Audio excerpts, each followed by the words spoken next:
What up, words? Your boy Chuck Wick, aka Charles Brown, back again for another Talking Facts. Hit that like button, hit that subscribe button, hit that notification bell to get notified on all the upcoming episodes. All right, man, I never thought I would say these two names together in the same sentence, but Royce the 5'9" and Lil Xan. Lil Xan, I know half of y'all know half of this conversation, and some people know the other half, but I'm gonna put them together for you right now because this is kind of crazy to me. So Lil Xan, which is I'm going to assume is short for Lil Xanax, that was a part of his stick. Little white rapper. He's young. He's been around for about, I want to say 3-4 years tops at best, I can remember. And he's known mostly for, just like Lil Peep, being a emo, drug-addicted, drug-addict rapper who sings and raps and dances while high on stage, and all of their music is about being high, right? And y'all remember that era, I want to say about 2 years ago, when every single, like, for lack of a better, most of the little white rappers were drug addict rappers. That their big shtick was I'm an addict and I'm high right now, and that's all I want to do is get high and da da da. And then Lil Peep died. Right, he was one of the forefront of these, and it wasn't just all white rappers. Let me clarify. It wasn't all white rappers. All the rappers at this particular time that wasn't like already in the game, barred up rappers from back in the day. Just like Royce and them, like they were all high and they were all rapping emo, singing with auto tune, and just popping pills. Right, black, white, red, whatever the color, and Lil Xan was on top of the world, right? Lil Xan was the one who said Tupac was overrated, something to that. Oh, he couldn't name a Tupac. So something to the effect, I think he said both. Tupac was overrated and he couldn't name none of his music, something like that, right? This was when that era when Lil Yachty and all these guys were saying all this little crazy stuff, and the internet was jumping on it with both feet, right? So Lil Xan was just skied out of his face 9 times out of 10. He had all these little, I wouldn't listen to his music, so I can't tell you none of his music, but I did know who he was because it's my job to know, right? I'm in the trades, I'm reading, I'm looking around, I'm seeing what's going on, and whether I'm into the music or not, I have to know, right? Long story short, Lil Peep dies. The awareness of drug culture in hip hop and the awareness of these kids overdosing becomes very, it comes to the forefront, right? And the anti-drug movement becomes very powerful. As a matter of fact, quite a few people are like, you start to see, oh, I'm stepping back from lean. I'm kicking the habit. I'm done with lean. I'm throwing away my lean. I think like Ski Mask and a couple other people was like, I'm done with it. I'm kicking it. You'll never see me high again. It's just a lot of people was going in the rehab or they were going cold turkey, right? I don't remember if Lil Xan was one of these people. He could have been. I don't remember, right? So now, as careers start to fall off and you start to see that little gimmick of being high and I pop pills, I throw pills in the air, see how many land in my mouth, this is fun, as things started to come back to reality and people started to be like, this is not cool. This kid's going to kill himself. Then Mac Miller died, right? Same situation, drugs.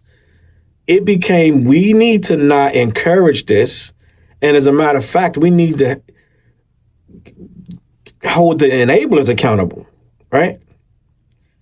These different teams of people around these people, because they was chasing down the people who sold Mac Miller, whatever they sold, and they was chasing down Lil Peep's people, they was chasing them down. So the last thing you wanted to be was somebody who was enabling these rappers at this point, management or whatever. It started to become apparent that this management team has to, I remember, as a matter of fact, I remember when Lil Xan, I think he was missing for a moment. Something went down with his management, and they were trying to find out what even happened to him. I think he was like, he OD'd or something, and nobody knew where he was and what happened. And so his management team was under a lot of fire. Long story short, career died down. I honestly haven't heard anything from Lil Xan, anything in the way of news in quite some time. I want to say at least, I don't even know if I heard from him through most of 2020, right? And definitely nothing really in 21. So here we go. I say all that to say this. Now, with all that drug epidemic behind him, his career is decidedly at a real rock bottom, in my opinion. I'm sure you're going to get a show here and there, but I'm sure it's not what it used to be. Now it seems that he's reflecting on his life. He's gotten away from his team, right? Apparently, some guy named Stat.Quo is his manager. And now he goes on lines and says his manager was highly responsible for him being strung out. He said, my manager, Stat.Quo, would get the drugs for me on tour. Before I would go on stage, he would make sure I had these drugs. He would get them brought to me so I would be high enough to do these shows. And if I was going through withdrawals, he would make sure he found someone locally that could get me more. And as long as he said the security would check to see if he was breathing a lot of times because they wasn't even sure if he was alive. But as long as he can go on stage and make them some money, make them quote unquote a bag, they were fine with it. And he said he was like, I should press charges on Stat.Quo now. I should bring him to justice, apparently justice. That's the word we're going to use. So with that being said, right, now you're all caught up. He went online or what have you. Now the internet goes internet, right? And instead of seeing this kid, because the internet don't love nobody, hate everybody, and they want everybody to fail and everything's funny. So with that being said, the internet goes, you're a snitch. So now you're a snitch. Instead of saying that this is a little kid, right? A little kid and like, I know he's horrible. I know he does horrible and says stupid stuff. But at the end of the day, this is a kid that was abusing drugs. But they start, you're a snitch. They start calling him a snitch. So this kid who clearly is a drug addict who needs to be in rehab now is on the internet trying to defend himself from being a snitch. He goes, I'm not a snitch because you have to be in a criminal activity to be a snitch, right? So that's something to that effect. And I'm like, why does he have to defend it? Why are you defending this? You're clearly coming out as a drug addict victim, but this is where we are in our society where it doesn't matter that you're addicted. People don't care.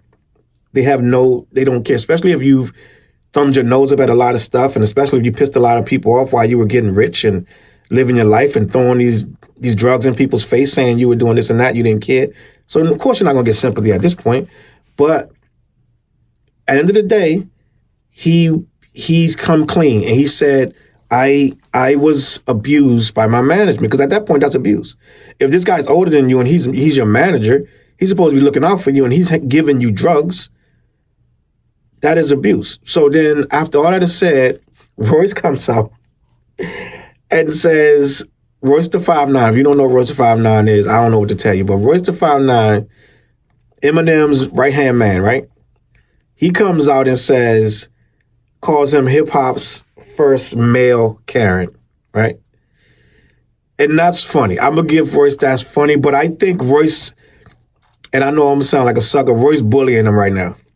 Because if he wasn't a rapper and you said that, he would not even be able to get he would not be able to get a word on his account, because it would be thousands of people flooding his comments, calling him every name in the book, right? But since it's Lil Xan, he's calling him a Karen. This guy is confessing to being addicted to freaking barbiturates and whatever else he's taking, opioids, whatever. We're in the middle of an opioids crisis. I don't know what he's taking, but I know it was pills. So it wasn't good. And he was addicted to it. And he was going through withdrawals and he was going unconscious and ODing and all this stuff. In what world could we make fun of that kid other than rap? In what world is Royce, who is a grown man in his 40s, in what world would he not be a bully other than rap?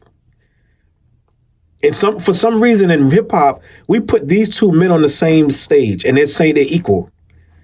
They're not equal in any other way, but somehow it's okay to Royce to say this. And I get it. This is a grown man talking to another grown man, but not really. Right? If I'm in my 40s and there's a little kid, this kid can't be nothing but in his early 20s. If this kid is 21, I'll be surprised. Right? If he's 21, I'll be surprised. At best, 24. And he ain't no 24. I think this kid is like 21, 20, 19, something like that. He's young. End of the day, he's a kid. Right? So it's an easy target to call this little white kid a Karen, right? It's funny. But we as the elders, bro, no matter what their color is, we don't need to come out here. Some of this stuff we gotta take serious. We can't. Royce is a drug addict. Royce is an ex-drug addict. Royce is sober right now, alcoholic and all that. So Eminem is a drug. That's your man. Eminem is a drug addict. Would you call Eminem a Karen if he said it? And Royce is my guy. I rock with Royce. Royce had the best album of the year last year. Allegory, right? One of the best 3 albums of the year.